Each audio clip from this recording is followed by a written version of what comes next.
쉬운 성경 말씀. 마가복음 14장. 유월절과 무교절이 되기 이틀 전이었습니다. 대제사장들과 율법학자들이 흉계를 꾸며 예수님을 아무도 모르게 잡아서 죽이려고 하였습니다. 이들이 말했습니다. 명절 동안에는 안 돼. 사람들이 소동을 일으킬 수 있어. 예수님께서 베다니 마을에 있는 문둥병에 걸렸던 시몬의 집에서 음식을 드시고 계셨습니다. 한 여자가 매우 비싼 나드 향유 한 병을 가지고 왔습니다. 그리고 병을 열고 향유를 예수님의 머리에 부었습니다. 그러자 몇몇 사람이 화를 내면서 서로 말했습니다. 어째서 향유를 낭비하는 거지? 이 향유는 300데나리온에 팔 수 있고 그 돈으로 가난한 사람들을 도울 수도 있었을 텐데. 그리고 여자를 호되게 나무랐습니다. 예수님께서 말씀하셨습니다. 가만두어라. 어째서 여자를 괴롭히느냐? 그는 내게 좋은 일을 했다. 가난한 사람들은 항상 너희와 함께 있으므로 원하면 언제든지 좋은 일을 할 수 있다. 그러나 나는 항상 너희와 함께 있는 것이 아니다. 여자는 자기가 할 수 있는 일을 했다. 죽기 전에 내 장례를 위해 내 몸에 향유를 부어준 것이다. 내가 너희에게 진정으로 말한다. 복음이 온 세상에 전해질 때 이 여인이 한 일도 알려져서 사람들이 기억하게 될 것이다. 12 제자 가운데 한 사람인 가룟 유다가 예수님을 넘겨주려고 대제사장들에게 갔습니다. 대제사장들은 이 말을 듣고 기뻐했습니다. 그리고 유다에게 돈을 주기로 약속했습니다. 그래서 유다는 예수님을 넘겨줄 좋은 기회를 엿보기 시작했습니다. 무교절의 첫 번째 날, 즉 유월절 양을 잡는 날에 제자들이 예수님께 여쭈었습니다. 유월절 음식을 어디에 가서 준비할까요? 예수님께서 제자들 가운데서 2명을 보내시면서 말씀하셨습니다. 성으로 들어가거라. 물병을 든 사람을 만나면 그를 따라가거라. 그가 들어가는 집의 주인에게 선생님께서 제자들과 함께 유월절 음식을 먹을 수 있는 방이 어디냐고 물으십니다라고 하여라. 그러면 집주인이 너희에게 준비된 커다란 다락방을 보여줄 것이다. 그곳에서 음식을 준비하여라. 제자들이 떠나서 성으로 들어갔습니다. 예수님께서 말씀하신 그대로였습니다. 그래서 유월절을 준비했습니다. 저녁이 되자 예수님께서 12 제자들과 함께 그 집으로 가셨습니다. 식사를 하는 동안 예수님께서 말씀하셨습니다. 내가 너희에게 진정으로 말한다. 나와 함께 음식을 먹고 있는 너희 가운데 한 사람이 나를 배반할 것이다. 제자들이 근심하면서 한 사람씩 예수님께 말했습니다. 설마 제가 그 사람입니까? 예수님께서 대답하셨습니다. 12 제자 가운데 한 사람이며 나와 함께 그릇에 손을 넣는 사람이다. 인자는 성경에 기록된 대로 죽지만 인자를 넘겨주는 사람에게는 화가 있다. 그 사람은 차라리 태어나지 않았더라면 자신에게 더 좋았을 것이다. 식사를 하는 동안 예수님께서는 빵을 들고 감사 기도를 드리셨습니다. 그리고 떼어서 제자들에게 주시며 말씀하셨습니다. 받아라. 이것은 나의 몸이다. 또 잔을 들고 감사 기도를 드리셨습니다. 그리고 제자들에게 잔을 주어 제자들이 마셨습니다. 예수님께서 말씀하셨습니다. 이것은 많은 사람들을 위해 쏟는 나의 피, 곧 언약의 피다. 내가 진정으로 너희에게 말한다. 내가 하나님 나라에서 새 것으로 마실 그날이 올 때까지는 결코 다시 포도나무에서 난 것을 마시지 않을 것이다. 예수님과 제자들은 찬송을 부른 뒤 올리브 산으로 올라갔습니다. 예수님께서 제자들에게 말씀하셨습니다. 너희는 모두 나를 버릴 것이다. 성경에 이렇게 쓰여 있다. 내가 목자를 치리니 양들은 흩어질 것이다. 그러나 내가 살아난 후 너희보다 먼저 갈릴리로 갈 것이다. 베드로가 말했습니다. 모두가 버릴지라도 저는 그렇지 않을 것입니다. 예수님께서 대답하셨습니다. 내가 너에게 진정으로 말한다. 오늘 밤 닭이 2번 울기 전에 내가 나를 모른다고 3번 말할 것이다. 베드로는 강조하여 말했습니다. 주님과 함께 죽을지언정 결코 모른다고 하지 않을 것입니다.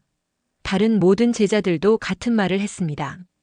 예수님과 제자들이 겟세마네라고 하는 곳으로 갔습니다. 예수님께서 제자들에게 말씀하셨습니다. 내가 기도하는 동안에 여기 앉아 있어라. 예수님께서는 베드로와 야고보 그리고 요한을 데리고 가셨습니다. 예수님께서는 매우 근심하며 괴로워하셨습니다. 예수님께서 말씀하셨습니다. 내 영혼이 심히 괴로워 죽을 지경이다.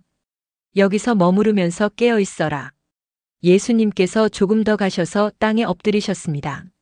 그리고 할 수만 있다면 그때가 지나가 버리기를 기도하셨습니다. 예수님께서 기도하셨습니다. 아버지. 아버지께서는 모든 것을 하실 수 있으시니 이 잔을 없애주십시오. 그러나 제 뜻대로 하지 마시고 아버지의 뜻대로 하십시오. 예수님께서 제자들에게 오셔서 자고 있는 것을 보시고 베드로에게 말씀하셨습니다. 시몬아, 자고 있느냐? 나와 함께 1시간도 깨어 있을 수 없더냐? 시험에 들지 않도록 깨어서 기도하여라. 영은 원하지만 몸이 연약하구나. 다시 예수님께서 제자들을 떠나서 같은 말씀으로 기도하셨습니다. 그리고 다시 제자들에게 오셔서 자고 있는 모습을 보셨습니다. 그것은 제자들이 너무 졸렸기 때문입니다. 제자들은 예수님께 무슨 말을 해야 할지 몰랐습니다. 세 번째, 예수님께서 오셔서 말씀하셨습니다. 아직도 자고 있느냐? 아직도 쉬고 있느냐? 그만하면 됐다. 이제 시간이 되었다. 보아라. 인자가 죄인들의 손에 넘겨진다. 일어나자. 가자. 보아라. 나를 넘겨줄 사람이 가까이에 와 있다. 예수님께서 아직 말씀하고 계실 때 12제자 가운데 한 사람인 유다가 다가왔습니다. 대제사장들과 율법학자들과 장로들이 보낸 많은 무리들이 칼과 몽둥이를 들고 유다와 함께 왔습니다. 예수님을 넘겨주는 자가 사람들과 신호를 정했습니다. 내가 입맞추는 사람이 바로 그 사람이니 체포하여 데리고 가시오. 유다가 예수님께 와서 선생님, 이라고 말하면서 입을 맞추었습니다. 그러자 그들이 예수님에게 손을 대어 체포했습니다. 그러나 곁에 있던 사람 가운데 한 명이 칼을 뽑아 대제사장의 종을 내리쳐 귀를 잘랐습니다. 예수님께서 말씀하셨습니다. 마치 강도를 잡는 것처럼 나를 잡으려고 칼과 몽둥이를 가지고 왔느냐? 내가 매일 성전에서 너희들과 함께 있으면서 가르칠 때에는 너희가 나를 잡지 않았다. 그러나 일어난 이 모든 것은 성경을 이루려고 일어난 것이다. 예수님의 제자들이 모두 예수님을 떠나 도망갔습니다. 어떤 젊은 사람이 맨몸에 혼이불을 걸친 채 예수님을 따라가고 있었습니다. 사람들이 그를 잡았습니다. 그러자 혼이불을 벗어 던진 채 벌거벗고 도망쳤습니다. 사람들은 예수님을 대제사장에게로 데리고 갔습니다. 그러자 대제사장들과 장로들 그리고 율법학자들이 모두 모여들었습니다. 베드로가 멀찍이 예수님을 따라와서 대제사장의 공관 마당으로 들어갔습니다. 거기서 불을 쬐면서 경비원들과 함께 앉아 있었습니다. 대제사장들과 모든 유대 의회원들이 예수님을 죽이려고 고소할 증거를 찾으려 했습니다. 그러나 아무런 증거도 찾을 수 없었습니다. 많은 사람들이 예수님에 대해 거짓 증거를 대었습니다. 그러나 그들의 말은 서로 맞지가 않았습니다. 어떤 사람들이 일어나서 예수님에 대해 거짓 증언을 하였습니다. 우리는 이 사람이 내가 손으로 지은 성전을 헐고 3일 만에 손으로 짓지 않은 다른 성전을 세우겠다고 하는 것을 들었습니다. 그러나 그들의 증언은 서로 맞지 않았습니다. 대제사장이 일어나 그들 앞에 서서 예수님을 신문했습니다. 아무 대답도 하지 않을 것이요? 이 사람들이 당신에게 불리한 증거를 대고 있지 않소? 그러나 예수님께서는 묵묵히 아무런 말씀도 하지 않으셨습니다. 다시 대제사장이 예수님께 질문을 던졌습니다. 당신이 찬양받으실 분의 아들 그리스도요?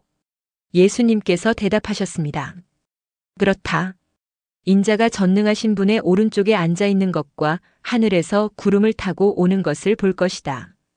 대제사장이 자기 옷을 찢으며 말했습니다. 무슨 증인이 더 필요하겠는가? 너희는 하나님을 모독하는 소리를 들었다. 너희는 어떻게 생각하느냐? 그러자 모두가 예수님을 사형시켜야 한다고 했습니다. 어떤 사람들은 예수님께 침을 뱉기 시작했습니다. 또 예수님의 눈을 가리고 주먹으로 때리면서 말했습니다. 예언자처럼 누가 너를 때리는지 맞춰보아라. 경비원들도 예수님을 끌고 가서 때렸습니다. 베드로가 공관의 아래쪽에 있을 때 어떤 대제사장의 여자종이 왔습니다. 베드로가 불을 쬐고 있는 것을 보고 노려보며 말했습니다. 당신도 나사렛 예수와 함께 있었지요? 베드로는 부인하며 말했습니다. 내가 무엇을 두고 말하는지 모르겠다. 그리고 베드로는 입구 쪽으로 옮겨갔습니다.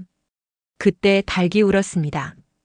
또 여자 종이 베드로를 보고 다시 한번 거기 있던 사람들에게 말했습니다. 이 사람도 예수와 한패예요. 다시 베드로가 부인했습니다.